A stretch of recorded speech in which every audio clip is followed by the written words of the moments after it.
Good evening, everyone, respected seniors and my friends. I would like to welcome all of you all to another session of UMANG today. Let me give you some information and background of what UMANG is all about. So, it is an initiative by the doctors and for the doctors for self-improvement and for improvement of people around us.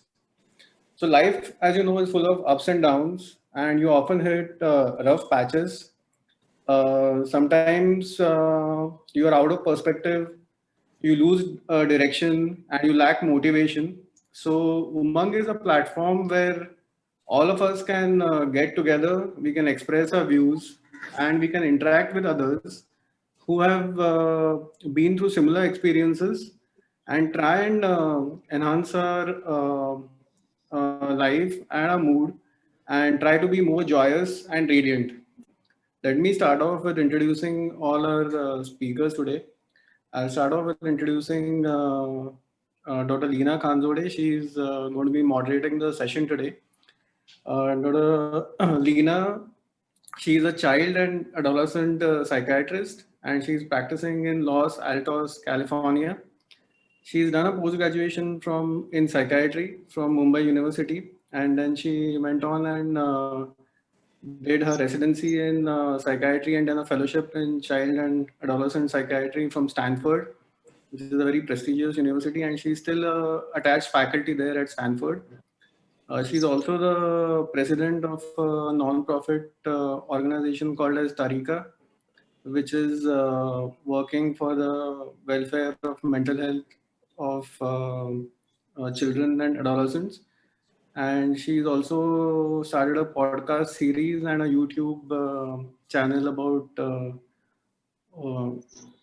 Nodalina, could you elaborate on the YouTube channel? I just Sure. Thank you, Gaurav, for that kind introduction. I'm honored and delighted to be here. I absolutely believe in the spirit of Umang, and when this topic and opportunity presented, I was delighted to say yes. And even it's early morning for me here. I am so honored to be here with all of you. So. I have a non-profit called Tariqa Foundation, whose mission is to create mental health awareness in children and teens. With the rising mental health issues we are seeing in children and teens, I felt the pinch of that a couple of years ago and co-founded this nonprofit. And we have a podcast called Mindful, Beautiful, and Thriving, and a YouTube channel called Supporting the Whole Child. That's as a digital way of creating awareness about children's mental health. So thank you, Gaurav. Yeah, thank you, Rodolina. And I'll start off with introducing both our stalwarts today. We have two stalwarts with us who are going to enlighten us with their in-depth knowledge and understanding of our today's subject. I'm privileged to introduce Dr. Bhaskar Shah sir. Sir has been the director of cardiology here at Jupiter, and sir is also the medical director at Ashirwad Hospitals. And our next stalwart is Dr. Pinky Thapar, madam, with whom I've had a very long association since my student days, and I've cherished every moment of it. Ma'am is the head of the minimally invasive surgery and gastrointestinal surgery at Jupiter Hospital. So both speakers today, they have not only been stalwarts in the clinical practice, they have been front runners. They have also contributed significantly towards the academic progress in both their fields. But what sets them apart, I think, is their constant strive towards self-improvement and towards improvement of everyone around them. And that has led to betterment of their respective departments and has also caused upliftment of the entire organization.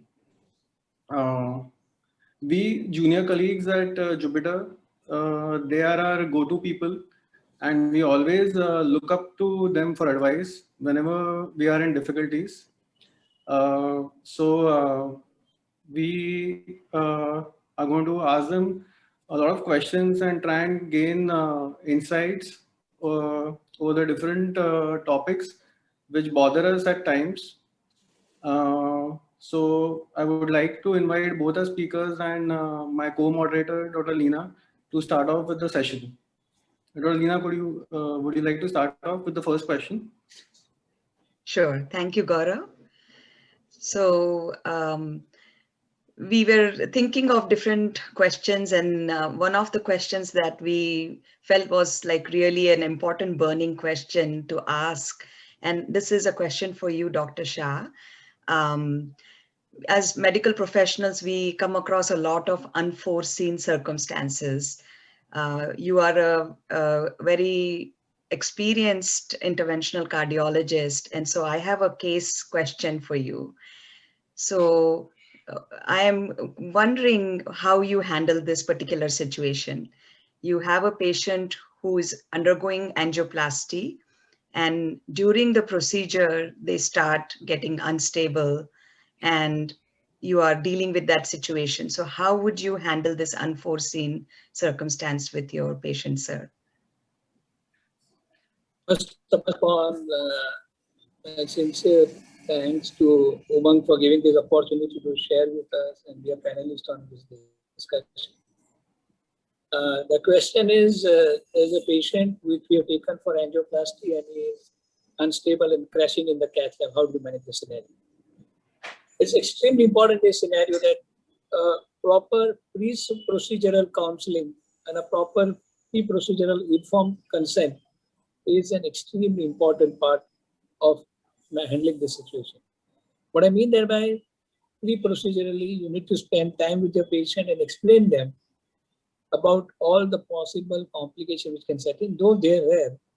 And especially you need to tell them that there is not a single procedure in cardiology or for that matter in the entire medical field which can be labeled as 100% safe. There is always a small possibility of some unforeseen complications coming in, unfortunate complication which can occasionally give rise to some morbidity, but rarely it can be even mortality. And this has to be made amply clear before the procedure is done.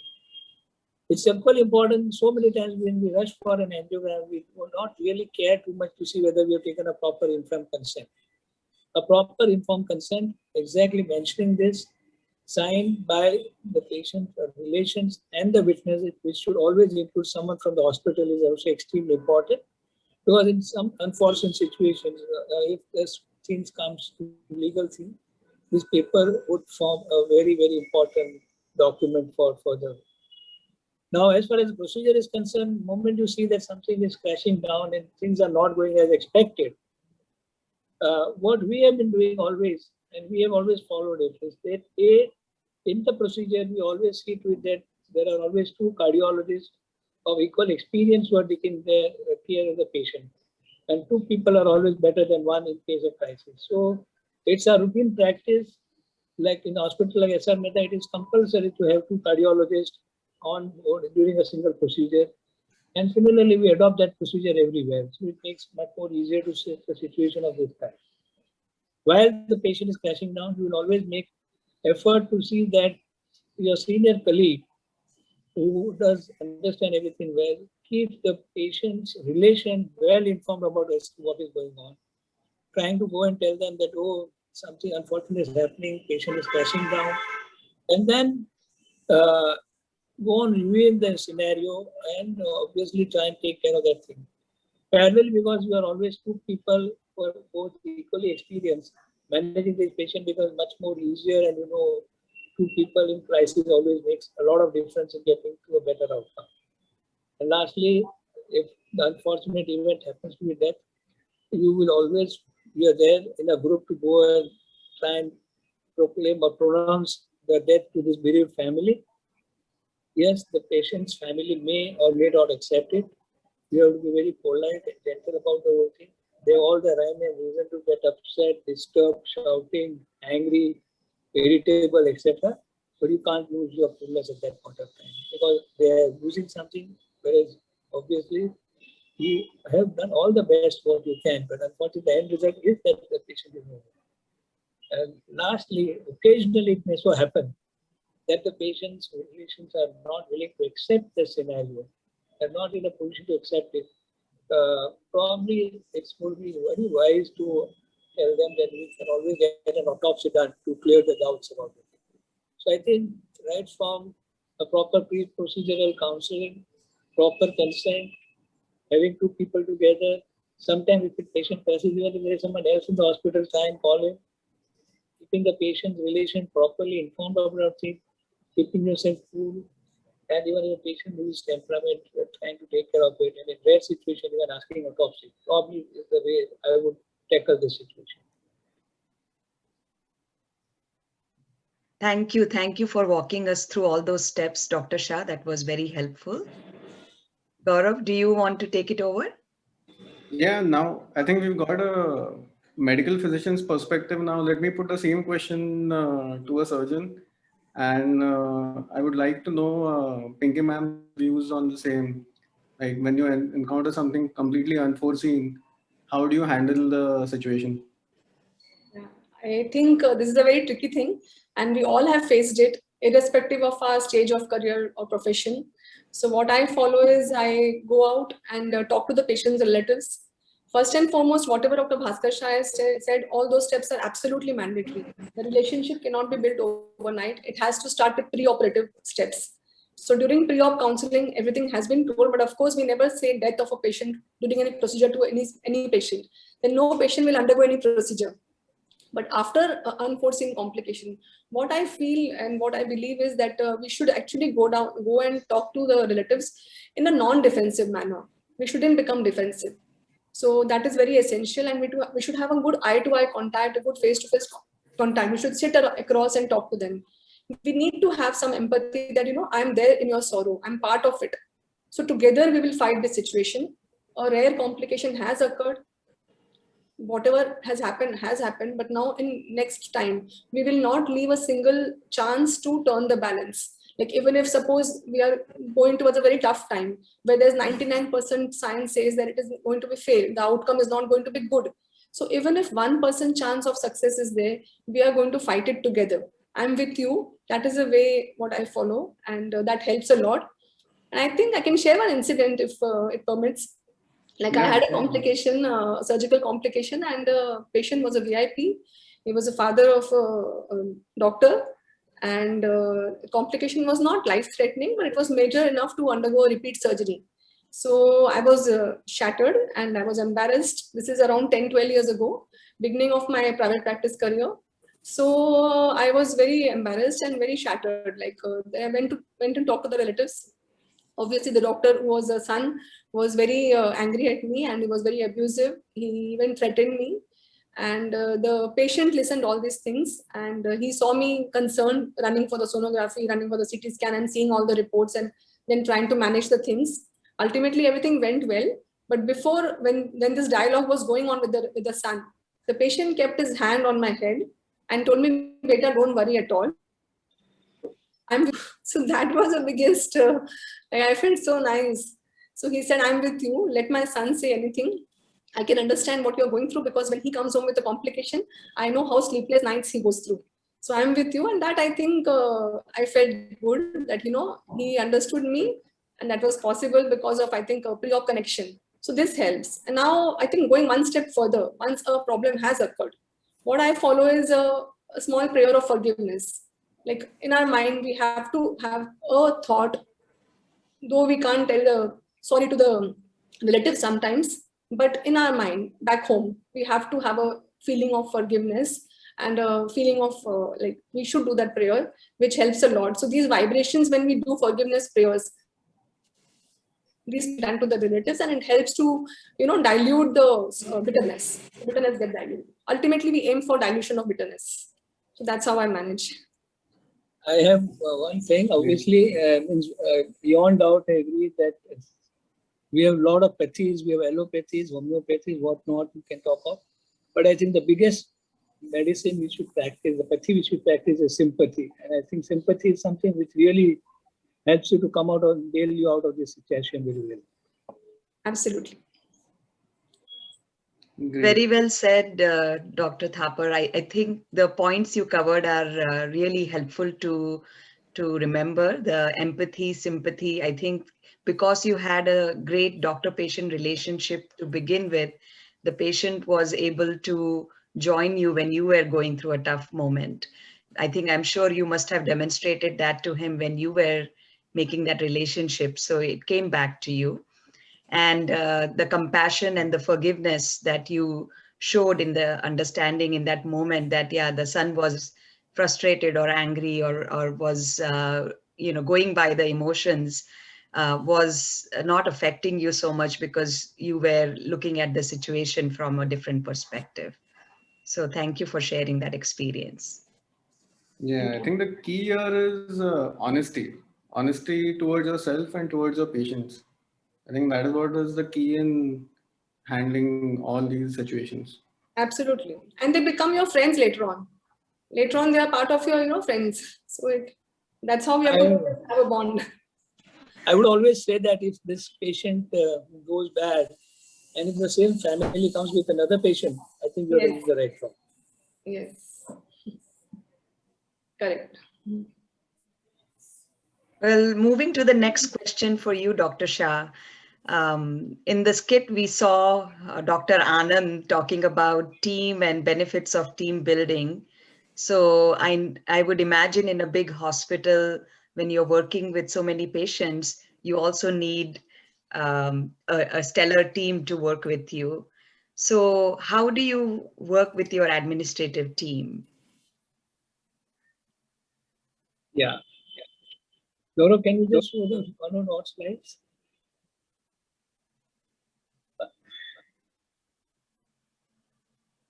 Yeah, friends, the question is, I've been involved in this so-called development of teams, initially at Asian Art and then obviously later on at Jupiter Hospital, as well because playing a big role in administration. And I would like to just come up and show you 2 or 3 concepts which are extremely important when you're trying to build a team. The first is a Japanese principle known as Kaizen. K is change and Zen is good. It is known also a simple term known as continuous improvement. Next slide, please. Now, this is very important. Why does Kaizen or who does it? Now, normally in quite a lot of institutes, when you want continuous improvement or change, it's only the top management is involved in it. But when we say Kaizen, it is where the top management, the middle management, the supervisors, and the workers all are taken into this loop. And what you do is you take suggestions from every single person, right from the workers to top, as you could see in this chart. And then all the suggestions are taken into account. And obviously, something is being taken as a continuous improvement after that. This was a Japanese principle in Toyota company. They had 7,500 workers, and when they wanted something to improve, they had 75,000 suggestions from this, and which were implemented and made Toyota the best company. And similarly, same thing we have done in our hospital at Jupiter. We have done it everywhere, and this can be applied also to your medical team. When you have juniors, your seniors, very senior people, and top people, you can take suggestions from all of them and then try and improve the thing. Next slide, please. And this is another important principle when you're looking at anything. This is what is also known as will skill metrics. That means you try and find out the motivation or the will of the person versus the ability or the capability of the person, also known as the skill. And when you're an organization and when you have number of people, you try and find out this and accordingly put them into these 4 groups. Left bottom patient who has low skill and low will. They are known as doubtful.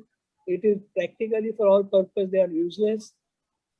This is an extinct species. And the moment you find a low skill, a low will patient, then obviously it should be by and large be out of the organization. You have the right lower corner, people who have low skill, but very high will, very high motivation. These are the people who, if you coach them, or if you guide them, they can go into the right upper corner, what is as excelling, and you can make stars out of this. Yes, only a small minority will happen, but if you find a person who is strongly motivated, though not skillful, can be coached and guided to become excellent in that field. The left upper corner, an unusual thing, people who are extremely intelligent, extremely able, extremely capable, but they are not very strongly motivated. All that you need to do is really take care of that, excite them, support them, and push them. And you'll find they will immediately get converted to an excellent person and will become a high skill, high will person and will become a star for the night. Ultimately, yes, all what you need in an organization is the right upper corner, high skill, high will, which would be about 10% of the people. Either five naturally there, couple of them coming from this low skill, high will, and some of them from high skill, low will. And moment you have an organization where high skill, high will stars, the organization will suddenly shoot up and shine like anything. So I think having done that, the another important thing which you have to always understand that appreciate each and every person in your organization well for whatever they do and reward them ably. So I think taking care of these things by Kaizen, by putting the skill will metrics, appreciation and rewarding, I think you can get your team or your organization to a much better level. Thank you. Okay. Very well said, Dr. Shah. That was a great education. Thank you for educating us about the Kaizen concept. And I really liked how you ended with the very important message of appreciation and rewards.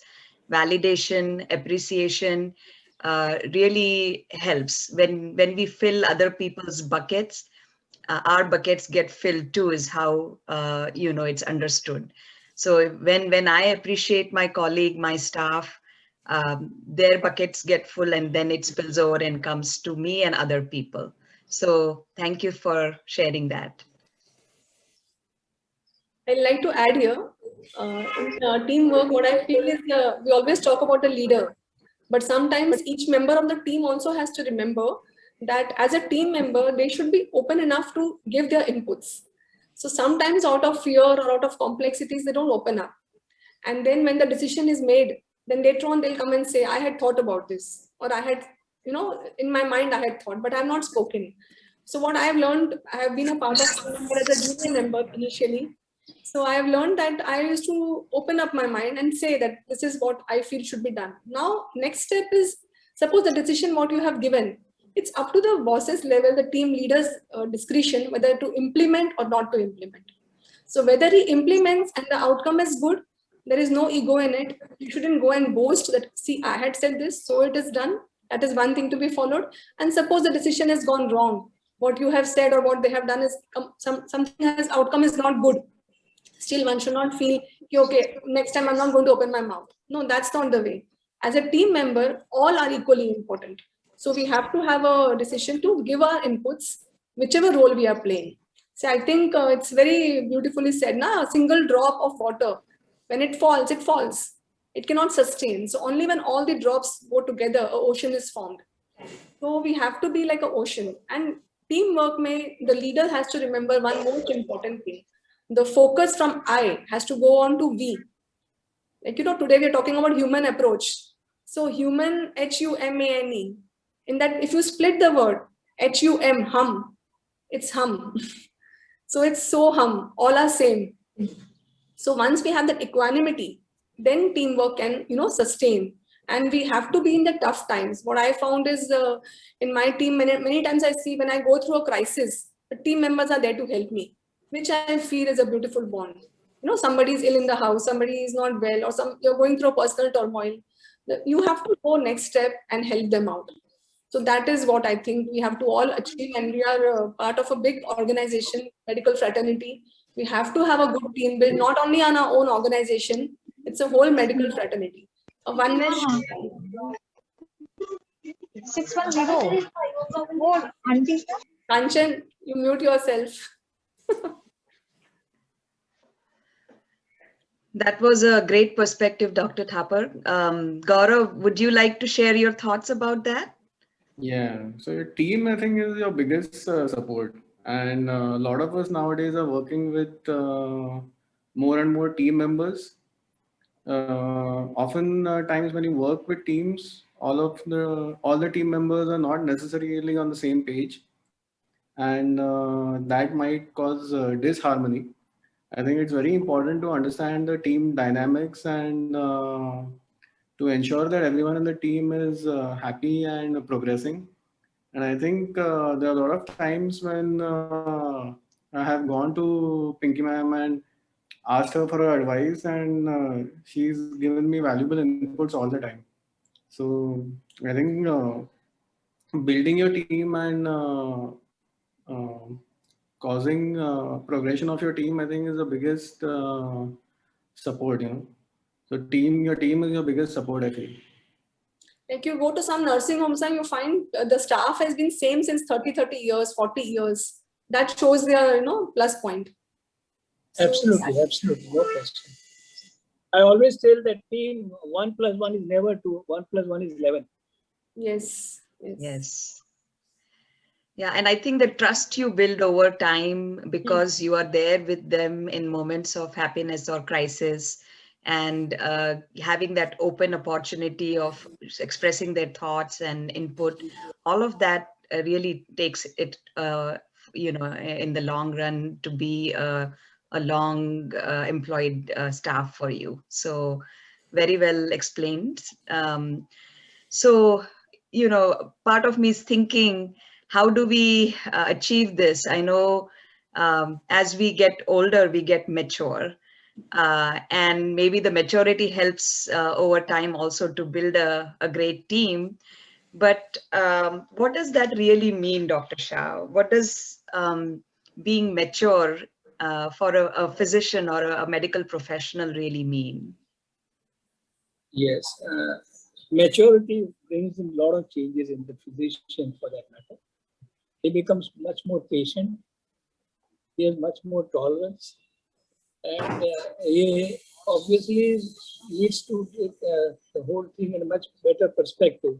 He starts realizing at that time that there is something beyond in life, beyond the so-called materialistic gains. That is again one thing which sets in.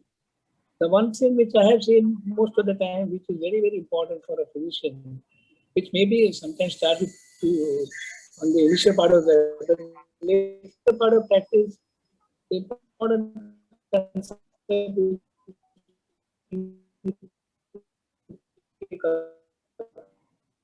the consulting room. Not study the room only, but not distribute all. There's some disturbance, sir. Me? There is a little bit of a lag there. We can hear you, but it is broken. So maybe the internet connection is not good right now. Maybe we should wait for a second. Sir, speak a little louder, sir. Yes, and sir, speak a little louder. Yeah. Fine, sir. So as I told, means maturity brings in a lot of patience, a lot of tolerance, a lot of forgiveness, and all that really makes a lot of difference. The important thing, as I told you, was that one patient who is in your consulting room belongs to you, and the moment he's out, he belongs to you. That should not disturb you a single bit at all. Still disturbance is there? बोल रहे हैं ना, concentrate में equal है उसका ऊपर injection safety चालू please mute डरने का फीवर भी आ रहा है and you obviously become more tolerant, more mature. You start believing very clearly that beyond materialistic gain there is something more which gives you happiness when you are practicing. You become much more balanced in your decision making. You don't remain so aggressive what you are to start with. And every single thing when you're dealing with either patients or you're taking with relations, you have a more balanced opinion, and that is what would be a major black hats. So, sorry for the technical disturbance there, but, Dr. Shah brought up some really important points about how maturity doesn't reflect just by age, but how we interact with our patients, with our staff. Dr. Thapar, what is your perspective on that? I feel that maturity comes at any age. So age is not a barrier for maturity. So I feel as doctors, the moment we are out of medical profession, out of post-graduation, we should be mature enough because we are the face of the whole organization. we are called as Dr. Saib outside. Even if you're just 27, 28 years old, a 60-year-old man also calls you Dr. Saib.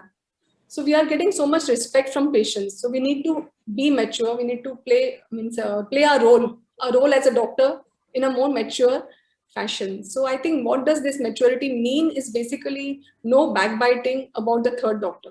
That's very, very essential. Now, which is the root cause of problems what we are facing today in the community is because we ourselves have spoken ill about our colleagues. So maturity starts from there. We shouldn't be speaking anything wrong about our colleague who has gone through a turmoil or who has undergone a complication. Like I think I listened to a quote from Krishna. He said, "Ki, do you want to see the moonlight or do you want to the stains on the moon?" So suppose we see a complication of a colleague. We may have seen 2 complications or 3 complications from the same colleague, but he must have done thousands of good cases. So we keep on holding that negative incident, so-and-so person has so-and-so complication. I had that habit and I realized it, that person must have done so many good things. So over a period of time, I'm trying to introspect and change my perspective. We should not be holding on the negative complications of a so-and-so person. So we have to move on. So that is first step. And I think all of us should follow not talking to the patients and relatives. They will provoke us. Has anything gone wrong? Should I do a court case? Has anything gone wrong? Isn't it a complication?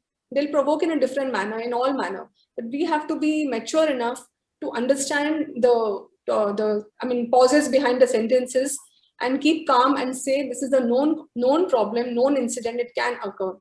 Like I think I'll share an incident, like a young junior surgeon who had just started his practice. He had a case and it was a complication. Patient was in septic shock, came to the casualty. The surgeon himself came with the patient. I did not know the surgeon. And a mob of 20 people were there to attack the surgeon. And when they came, the patient was obviously critical. So what suddenly clicked me, I just told the relatives that this patient is surviving only because of this doctor. If hadn't he not picked up the complication, hadn't he not investigated and not got you here, your son would have been dead today. So this changed the whole approach of their attitude towards the doctor.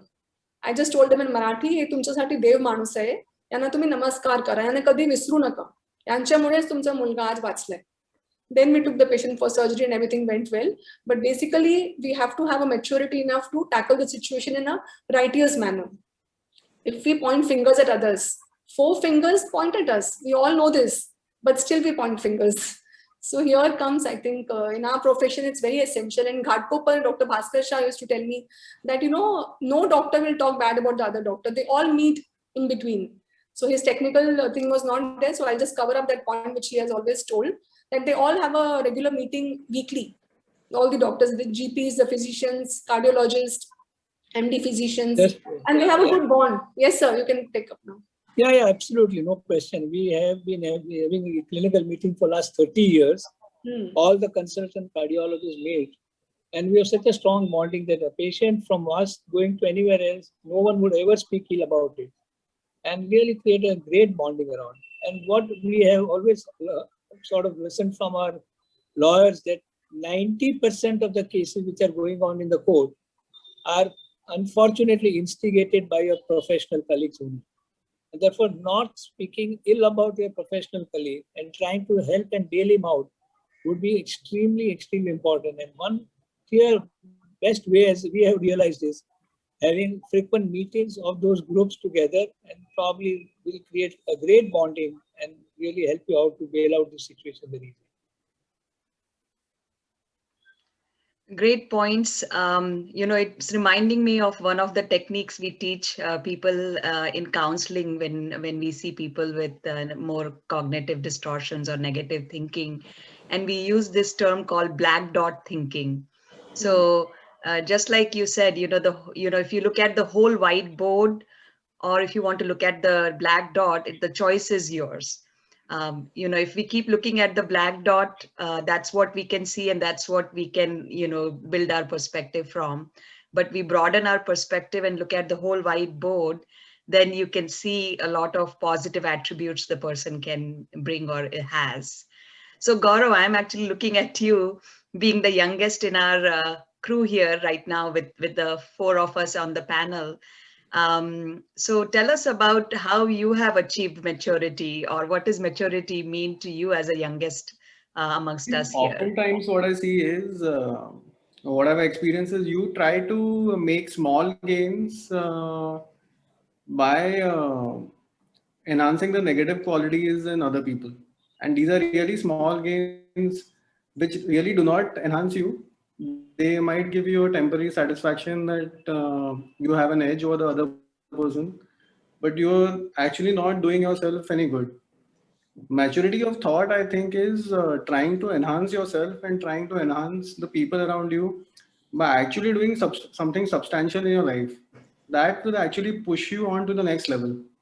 It's not by putting people down, but it's actually by pushing yourself up, which is a difficult task. Most of the times, putting people down is something very easy, but believe me, this is not what is going to sustain you in the long run. The other thing is more difficult, and that is the only thing which is going to propel you on the right path. That is what is uh, my thoughts on this. Absolutely right. And Very, Beautifully. yeah, very impressive. question Very actually impressive for brought me somebody, up, you know, young as you to share that. the very fact why we wanted to discuss this question is because uh, what we've seen around us. So this is the one point which I wanted to discuss with all your experts to see whether my thoughts actually echo with yours. No, it's absolutely correct. Absolutely. Yeah. Totally. All of you go through that phase in 30s, 40s. We feel that some seniors don't behave good and they're so insecure. So insecurity in seniors, we feel, why they're behaving like that. And then when you become senior, you also behave like that. So you realize you have to understand that and stop it. No, I'm not supposed to do this way. So we have to rise high rather than putting anyone down. It's absolutely correct. Yeah, I am honestly impressed because, you know, like Dr. Thapar and Dr. Shah would say, these things, you know, really start to sink in as you get more older and experience. Actually, it's not about the age, the experience that makes you feel that way. But it's really good to hear from you, Gaurav, that you've already realized that and you're keeping that into perspective. So maturity makes me think also about, you know, spirituality, going back to the skit where they were talking about assessing spiritual quotient. So I know there are various different ways to understand spirituality. The one definition that I actually came across that describes it in a more scientific way, which is what's more relevant for us as physicians, and mostly I think resonates well with all of us, is this. This is actually a definition by Dr. Christina Pulchaski, who's one of the heads here at George Washington Institute of Spirituality and Health.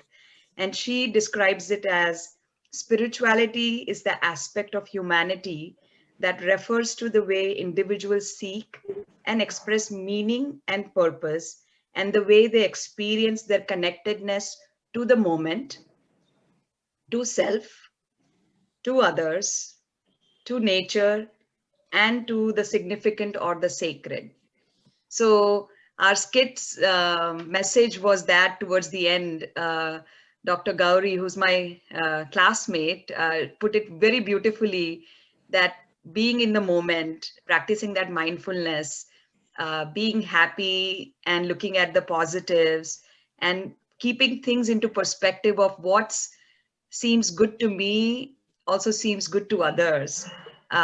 Giving that respect to yourself, the compassion to yourself, so then it can also go to others, is in a way spirituality. So with that background, Dr. Shah, I have a question. What does spiritual awakening mean for a medical professional? Yeah. Lina, what I would feel is realization that there is more to life than material possession is a spiritual awakening to me. we all have been striving for happiness from day one. Every single human being, the basic goal in life is to be happy. And we have been striving to achieve that. Just let me try and give some example to grab my point, which I'm going to go across. Assuming that what we want when we say happiness, and there is beyond doubt materialistic gain gives you some happiness, but the question is, does it give you eternal happiness what you're looking at? A continuous, perpetual happiness which you're looking at. Let me give you an example. Suppose I say, I like Rasgulla. I've been served Rasgulla, one Rasgulla, I'm happy. Someone served me two, I'm more happy. As you go on taking more and more, you'll be happy. But at some point, maybe we're at 10, 15 Rasgullas, you will say, no, no more, no more. And then maybe if I still force you, probably you'll vomit out. So the same Rasgulla which gave you happiness to start with, at some point does not make you happy, and on the contrary may make you unhappy also. So does the happiness lies in that Rasgulla or something else? Actually what has happened is because you love Rasgulla, you have a desire, you have a thirst for Rasgulla, and you first create a thirst, and then a desire, and you fulfill the desire, you get happiness. So what happiness we get when you have a materialistic gain is essentially what is known as Trishna Trupti. That means fulfilling or quenching the thirst of certain things. Similarly, for example, there's a person who comes from a scorching heat and takes a glass of cold water versus another person who's in an AC and takes a glass of water. Who will get more happiness? One obviously has come from a scorching heat. Again, here because he has again created a thirst by walking in a scorching heat and quenching that thirst. So that means in all so-called pleasures of fulfilling the sensations of the body would be what is known as Trishna Trupti. That means you first create a desire and then fulfill the desire. You create a thirst and then fulfill. And that is what is giving you happiness for a while, not a perpetual happiness. And the moment you start thinking about it, the moment you realize that this is not an eternal happiness, I would say it is spiritual awakening it is happening. You start introspecting at that point of time as to what will give you happiness at that point of time. At that point of time, you start thinking as to who am I, why I'm here, how would I get happiness? And then the real spiritual awakening has occurred. And then the journey forward is what we would say a real spirituality will set in. Thank you. Wow, And that yes, was a great the perspective. slide shows very clear that science not guided by spirituality became self-destructive and a liability rather than asset. It is extremely important that when we say science, we are looking at trying found the truth of nature. When you of external nature, when you say spirituality is internal, but science which is not guided by spirituality can become self-destructive. So science and spirituality should go hand in hand to give you real full happiness. Thank you. Gaurav, thank you for sharing that slide. That was right on. Dr. Thapar, what's your perspective on spiritual awakening?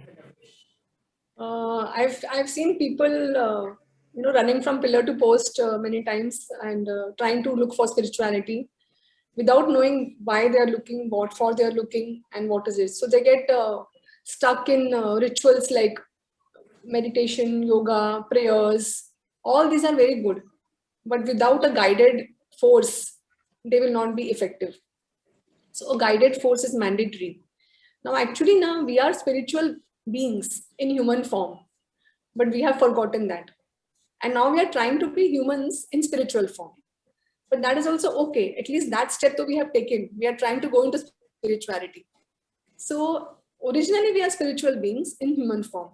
So what I feel is the way we have CMEs, continuing medical educations, similar way we should be having CSEs, continuing spiritual educations. So this is mandatory in our profession because we are very closely connected to spirituality actually. Though we have forgotten that, but as doctor, why it was called noble profession? Because we are closely connected, because we see in and out so many germs, so many diseases, so many people suffering. Like patients do ask, "Na, why me? I haven't done anything wrong. Why me?" So when such questions come, it gives an insight. Yes, suppose this person is non-alcoholic, pure sattvic food, disciplined lifestyle, since still he has got cancer. So one of the spiritual master very beautifully said, cancer is a disease of one body, but ignorance is a disease of many births. So we have to come out of our ignorance. So when we feel that, yes, I have ignorance, I need to go in. That's the way is the awakening. Not necessarily a personal turmoil will occur, or personal loss of a family member, or a personal illness on a body. Then people run to spirituality.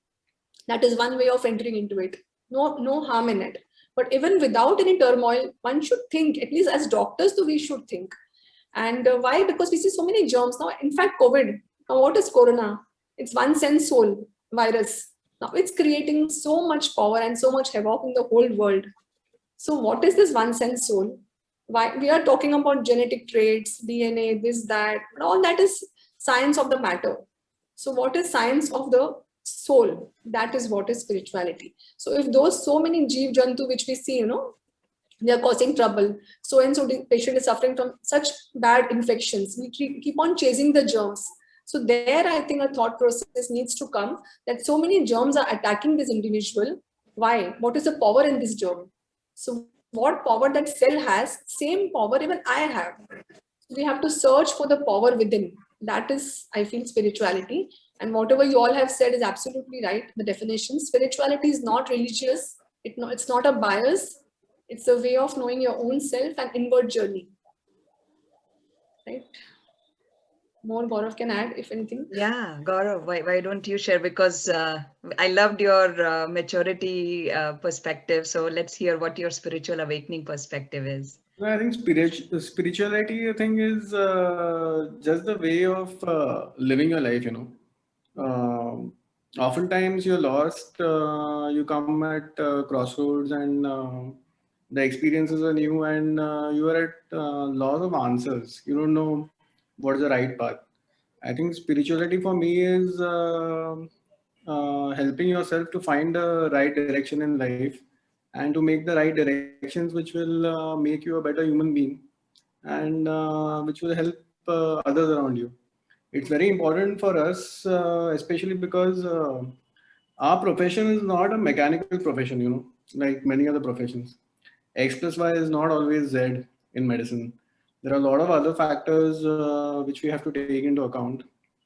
And I think for me as a physician and a surgeon, I think spirituality has helped me a lot. It's basically helps you to simplify life. It provides you answers Absolutely on how agree. to keep on moving smoothly from one chapter to the next. Because you're constantly moving and evolving in life. As years pass by, you're moving from different phases. So if you read books on spirituality, I think that is what they answer, and they're very simple principles to follow. I think the crux is inculcate a lot of positivity in your life, and throw out all the negative elements. I think that's what Absolutely. the emphasis of most of the spirituality books is on. And Very, it's very, very well said. basically how to simplify life. Life can be the same thing can be complicated to a large extent, and the same thing can be simplified. And I think that's what spirituality teaches us. Make it simple and make it pure. I think that's what spirituality is. Making everything pure. Absolutely. No, bilkul sahi. Ekdam, it is touching my own experience as you all shared those points. Unfortunately, I had to go through a personal turmoil to turn to spirituality, and don't regret that personal turmoil anymore, because that was my gateway to more of what Sir was describing: eternal happiness, finding your purpose, finding the right direction in moments of crisis. And I think one of the reasons we picked this topic today was because we want to stay ahead in the game. We don't want to hit a crisis and then search for spirituality as a way to guide us. We want to, go into spirituality and practice like it's a way of life. It's not any religion or cult or anything that we are trying to talk about here. We are talking about finding that sense of direction that we all need in the tough work we do. So I know we are getting close to our time. In the last few minutes, I have one question. Often to bring change in life and, even inculcating a new way of life like spirituality, or even kind of continuing to keep that spirit going, we need motivation. And, I find myself getting burnt out, losing motivation often. And especially this pandemic here has been very trying for all of us, where there have been moments where I'm like, I don't want to work anymore. And then, of course, the next minute I get the patient call and I rise above it and I work. But how do we sustain motivation? How do we motivate ourselves and continue to stay positive, sir? Fine. Gaurav, can you just get the next slide? Yes. Friends, again, I'm going to give you a newer one concept, what has been very much talked about nowadays, what is known as ikigai, which means a reason for being. Next slide. Now, this is what is important. Basically, for every youngsters and later on, when you want to choose your career, if you really look at following things like A, combination of these four things. A, what you love, that is what is your passion. What you are good at. If you love something and if you are good at it, and that happens to be luckily your profession, and you are well paid for it, that means you can sustain your life and you can continue propagating and really continuing doing your passion and fulfilling your passion very well. And incidentally, it happens to be what the world needs. That means a combination of all four things if you have, that means what you love, what you are good at, what you are paid for, and what the world needs. Then you have a purpose for living, and the purpose is so fruitful that you will be continuously motivated. Every morning you'll just get up and start working and don't feel like going back to bed. So I think if you're lucky enough to get a career where you are into what you love, what you're good at, you're paid for it, and the world needs it, you'll be strongly motivated. There are people who are not fortunate, then in that situation, you'll at least have to get 3 out of these 4 components fulfilling, and probably again you'll get strongly motivated. So some people where they get money only from something else, then they can do this sort of ikigai as a part-time thing and keep themselves motivated. So essentially, I would strongly feel that if you are having a passion for something and if you're really following your passion, and that happens to be a profession, vocation, and mission, I think you'll be continuously motivated to really continue doing very well. And I think this ikigai principle would be very useful for each and every one of us to really continuously get motivated and work round the clock, round the year, forever without any problem. And that would end into what is known as life would be a working vacation. If your life is a working vacation, every single day is a vacation, and it is a work together, I think that's the best thing to ever happen. Thank you. Amazing. This is great education session for us, sir. The concept of Ikigai really touched and explained how to generate motivation. Dr. Thapar, why don't you share your perspective really quick? And I know we have to wrap up. We are getting to. I think sir has covered up all the points. I'll just add 2 points. Prem and Shraddha. In Hindi, I can say that. So if we have love and compassion and faith in our own self, nothing else is required. Just be confident and have faith in your own self. The moment your faith goes down, you cannot, come up. That is the time good friends, a spiritualist, a spiritual master is required to guide you out. So surrender at some place is required to be motivated all the time. And once we know the purpose of life, what is the goal? See, I'm not Dr. Pinky Thapar. Pinky is the name of my body. Once that purpose, that goal is set, then we are always motivated. And we know, as I earlier said, we are spiritual beings in human form. So once that goal is set, then you're always motivated. Awesome. Gaurav, you want to take it over? No. I think I don't have anything more to add to this. Yeah. What about your views on this? I think I very much agree with both Dr. Shah and Dr. Thapar. So there are times when I have lost motivation and I rejuvenate myself by following my passions and reminding myself of my purpose. reminding that I've been rewarded with this noble profession that so many people want to, and those are the ways I generate my motivation back up. So over to, is it Gauri or Dr. Dalal who is going to conclude our today's session? Actually, before that, I would wish if there is any comments from the people around, especially a very senior person like Dr. Amdekar around, sir has to make any comments.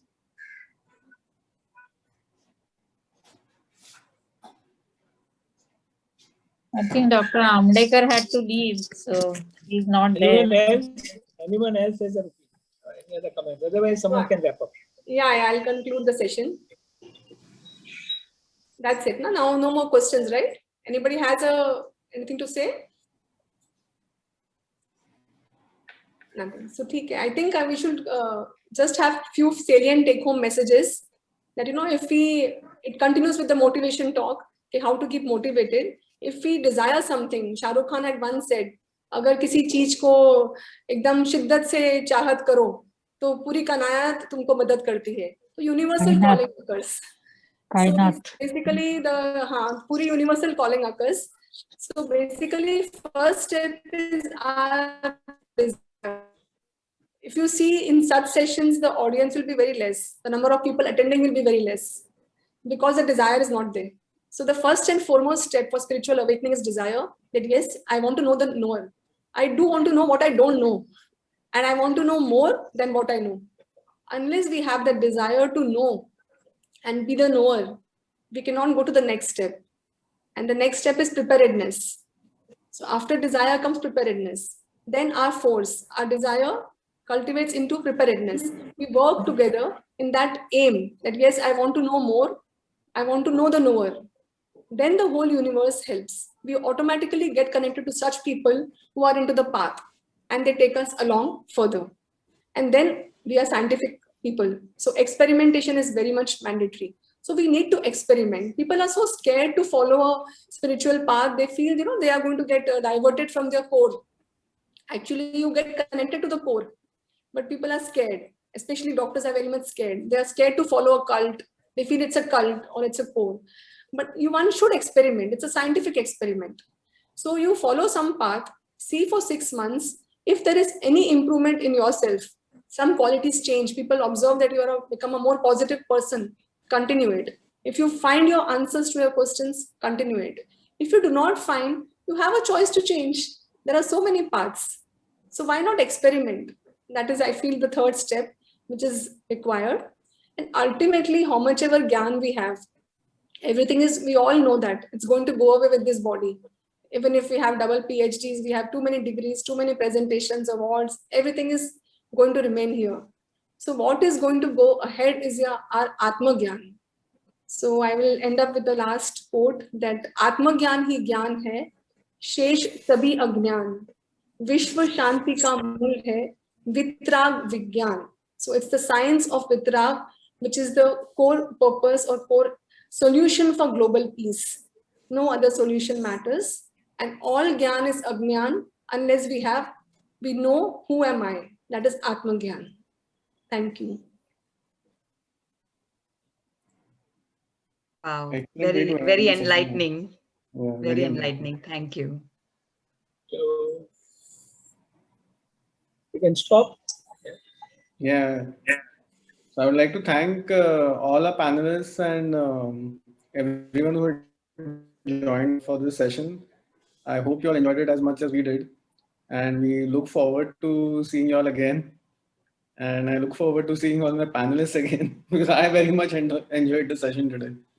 Yeah, me too. Thank you. Likewise, I'm empowered more, and I am, so grateful. I think my waking up a little earlier than usual time was so worth it. So thank you for your sharing your knowledge and experience to amazing experts. Thank you very much.